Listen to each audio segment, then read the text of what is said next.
Okay, karibu kwenye tutorial hii hapa ya kufanya kuondoa background kwa ajili ya kuja kufanya visual effect. Make sure umeshaandaa footage yako kwa ajili ya kuiedit, kuiondolea background. Unakuja at first, ukifungua Blender yako iko namna hii. Kwa hiyo moja kwa moja utaenda kutafuta compositing. Kwenye compositing hapa ndio setup yake imeshatengenezwa, ni rahisi kwa ajili ya kufanya kazi. Kwenye compositing unakuja kuenable hiki kitu hapa tick.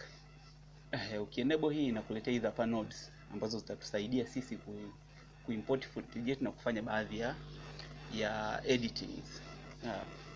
Sasa hapa kwenye hii tuna delete hii, hatuihitaji hii hapa.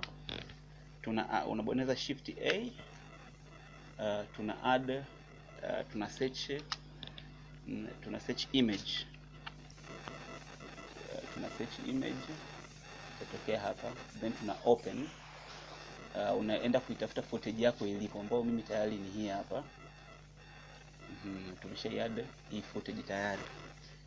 Ndio kitu cha kwanza ambacho unahitajika uwe nacho. Cha pili ambacho unatakiwa uwe nacho ni node nyingine unaisearch, ambayo ni king. Hii hapa, ukibonyeza shift A unaipata hii hapa king. Una connect kutoka kwenye image mpaka image. Alafu ukitoka hapo una kitu kingine ambacho kutoka kwenye compositing, kitu kingine unachokihitaji ni viewer, ambapo shift A tuna search viewer. Hii hapa viewer, ambao moja kwa moja ukichukua hii uka connect hapa, tayari utaweza kuona huko nyuma kinachotokea. In case ukiwa hauoni kinachotokea huku nyuma, kuna unatakiwa uingie kwenye preference, edit preference. Unatakiwa uende uka enable, inaitwa node rag. Hii hapo enable. Ukisha enable unakuja hapa una save preference, ndio kitu kama hicho, kwa sababu ukifanya hivyo utaona moja kwa moja hii imetokea. Lakini kama uione, ujue huja enable kule. Ili kuona hii kuzoom back, ukibonyeza V ni una zoom back, ukibonyeza alt V una zoom in.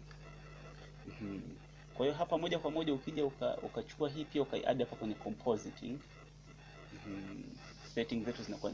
Kwa hiyo ili kuondoa, kumbuka hapa hivi, ukiona kwenye keying utagundua kwamba ukibonyeza alt na shift ndio kumove hizi nodes zetu kwa pamoja. Kwa hiyo ukiangalia hapa hivi unagundua ilio ambayo imekuwa deselected ni hii moja hii hapa hivi, ambayo ni white, kwa sababu hapa white ndio rangi inayoonekana.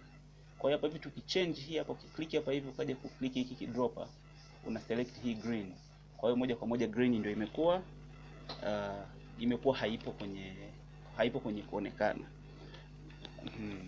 Kwa hiyo tukizoom back alt V na V kuzoom back, unaweza kuwa umeshaona hapo hivi tayari tumeshaweza kuondoa background. Kwa hiyo clip ya kwanza hii tumeweza kujua namna ya kuondoa background. Session ya pili ni kufanya editing zaidi, ndio tutajua namna ya kufanya editing zaidi inakuwaje.